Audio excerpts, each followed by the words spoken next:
दूसरी तरफ अगर इस वक्त, moving on to my next topic, जो कराची की इस वक्त सूरत हाल है, कराची इस वक्त वेंटिलेटर पर है एक तरह से, और वहां पे जो तबाहियां हैं वो देख के लगता ही नहीं कि ये पाकिस्तान का हिस्सा है, और वो ये इकोनॉमिक हब है। मतलब जो सबसे ज्यादा आपका एक खानदान में बेटा कमा रहा होता है उसके तो ज्यादा ख्याल रखना चाहिए, लेकिन यहाँ पे सूरत हाल बहुत बुरी है और कराची को देख के दुख होता है क्योंकि वो हमारा ही एक पार्ट है। इस वक्त जो सिचुएशन है कराची में, जो पैकेज दिया गया है उसको इतनी बुरी तरह से पॉलिटिसाइज किया गया, उसको मतलब एक तरह से आपने लोगों का मजाक उड़ाया है कि अभी इनमें ये कंफर्म ही नहीं है कि पैकेज में कितना वफाक ने दिया हिस्सा और कितना जो है वो सूबे ने दिया, और उसके बाद दोनों मतलब वफाक और सूबा एक दूसरे के ऊपर। आपके पास कोई चीज डॉक्यूमेंटेड होनी चाहिए थी, कुछ रिटर्न होना चाहिए था, ऐसा कुछ नहीं है। दूसरी तरफ अभी आज की आपने मुर्तजा वहाब की स्टेटमेंट भी देखी है, वो कम्प्लीटली डिनाई कर रहे हैं, 300 बता रहे हैं बिलियन। क्या कहेंगे इसके ऊपर, ये क्या चल रहा है और ये किस तरह से, अगर ये इस वक्त भी कराची का पैकेज लास्ट टाइम की तरह जो है वो खत्म हो गया तो फिर हम कहाँ जा रहे हैं?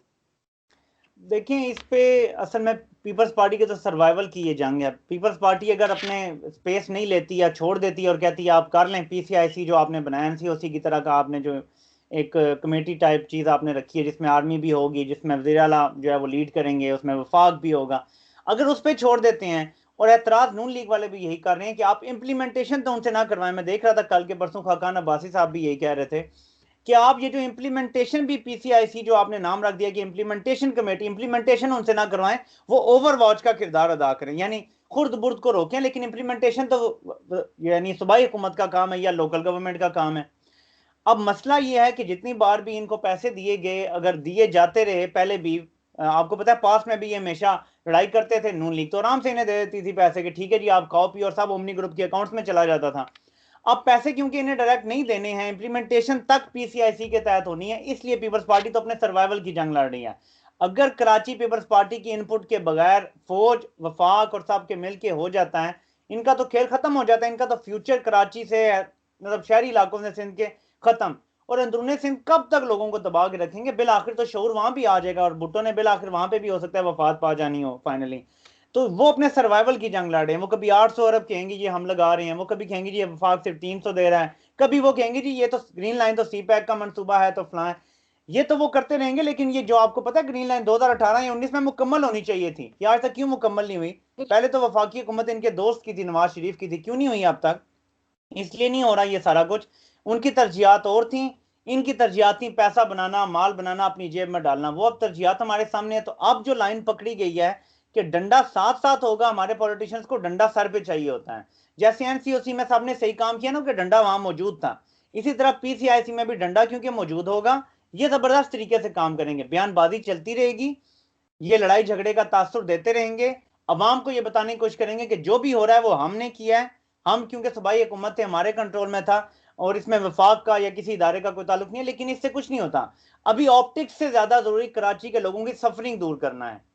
अगर कर लिया तो मैं समझता हूँ कराची के लोग इतने बाशऊर हैं कि वो ऑप्टिक्स के पीछे जो है ना, उन्हें बेवकूफ नहीं बनाया जाता। उन्हें पता होगा एग्जैक्टली कि 12 साल हुकूमत में इन्होंने क्या किया है। 5,000 अरब ये ले चुके हैं वफाक से इन पिछले 10-12 सालों में, वो किधर गया है पैसा?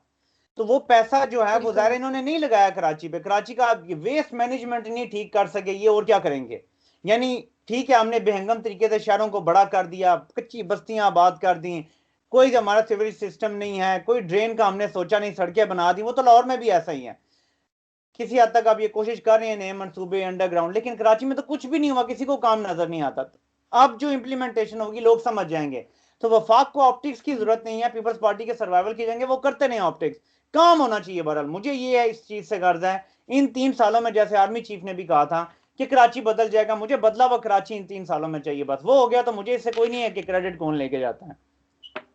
बिल्कुल ठीक है, लेकिन उसके साथ साथ आप देखिए कि कराची पे पिछले, कल I was researching, doing my research on Karachi, तो मुझे पता चला कि पिछले जो 10 साल हैं और 12 साल, अब 2 साल और मिला लें 12 साल हैं, इनमें 13 ट्रिलियन डॉलर्स जो है वो, सॉरी रुपीज, 13 ट्रिलियन रुपीज जो है वो कराची पर मतलब दिया गया कराची को। वो 13 ट्रिलियन मुझे नजर नहीं आ रहा, क्या इसका ऑडिट नहीं होना चाहिए? आप क्या समझते हैं कि 13 ट्रिलियन में तो कराची के पूरा मतलब बदल जाना चाहिए था, सिंध को बदल जाना चाहिए था, और ये बिल्कुल भी मुझे सूबे में नजर नहीं आता कि वो कहाँ गया पैसा, क्या उसका ऑडिट होना जरूरी नहीं है? देखिए 18वीं तरमीम के बाद ऑडिट कौन करेगा? सूबा करेगा अपना ऑडिट, इनकी हुकूमत है, कौन करेगा? वफाक से तो नहीं ऑडिट करवाएंगे, वो तो नैब को नहीं बर्दाश्त करते वहां, वो तो FIA को नहीं घुसने देते वहां पे, वो पेपर्स देने से इनकार कर देते हैं। इवन ये जो शुगर इंक्वायरी पे जो बना, जो भी कमीशन वगैरह बना, इसको इन्होंने कुछ भी नहीं दिया अपने सूबे से, किसी शुगर मिल से इन्हें कोई डॉक्यूमेंट नहीं इन्होंने दिया। कैसे करेंगे आप? इन्होंने ये सारा जो प्लान था 18वीं तरमीम का, ये यही तो था, तुम अपने खाओ हम अपने खाएं, तुम हमें ना पूछना। और फिर 18वीं तरमीम की बड़ी वजह कि ये दोनों एक दूसरे पे एतमाद नहीं करते थे, तो इन्होंने इतना आजाद कर दिया सूबों को कि वाकई दूसरा बंदा यहाँ पे इंटरफेयर नहीं कर सकता। इसीलिए सब बेबस हैं इस 18वीं तरमीम के पीछे। ऑडिट तो होना चाहिए, लेकिन होगा कैसे कानूनी तौर पे, इसकी कोई मुझे रास्ता नजर नहीं आता। आप अगर कोई जानती हैं तो मेरे साथ जरूर शेयर करें। बिल्कुल ठीक है।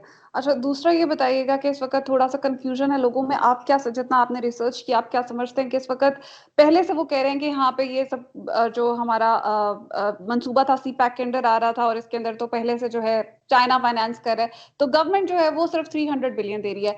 आपको, आपने जो इतना स्टडी किया, आपको क्या नज़र आया कि ये क्या है? देखें, असल बात यह है कि जो लाहौर की मेट्रो बनी है, ऑरेंज ट्रेन सॉरी जो बनी है, वो भी तो CPEC के अंडर है ना। क्रेडिट कौन लेके जाता है? हुँ, शहबाज शरीफ, ठीक है। बिल्कुल।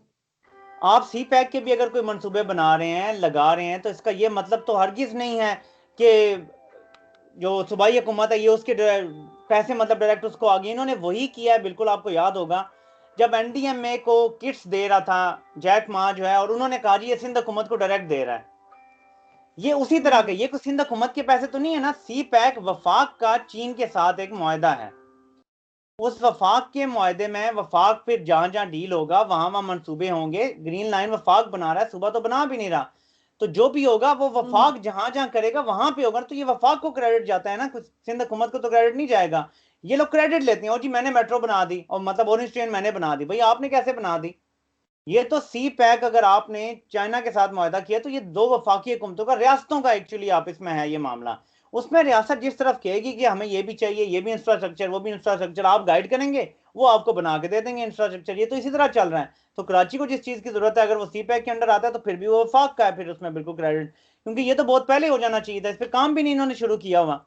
ये तो बहुत पहले बिल्कुल 2016 ऐसा है। 15-16 से चल रही है बात कि इस पे हो जाना चाहिए था काम। ऑरेंज ट्रेन बन गई, यहाँ पे ग्रीन लाइन नहीं बनी क्योंकि इनकी अपनी अपनी तरजीहात थी। बिल्कुल, बिल्कुल ठीक है। दूसरी तरफ अब चलें तो नवाज़ शरीफ, उन्होंने डिनाई कर दिया आने से, जब तक मुझे डॉक्टर्स नहीं कहेंगे तो मैं नहीं आऊँगा, और मरियम नवाज़ दोबारा से एक्टिव हो रही हैं। तो क्या समझते हैं इस वक़्त नवाज़ शरीफ की पॉलिटिक्स, जो PMLN की पॉलिटिक्स है? और अगर आप बयान देखें आज, इनके एक पॉलिटिकल लीडर हैं, साद रफ़ीक ने शायद बयान दिया, बिल्कुल साद रफ़ीक ने, कि ये नवाज़ शरीफ वापस ना आने से जो फ़ायदा है, या वो हुकूमत को, और हुकूमत यही चाहती है कि नवाज़ शरीफ वापस ना आए, तो वो क्यों चाहेगी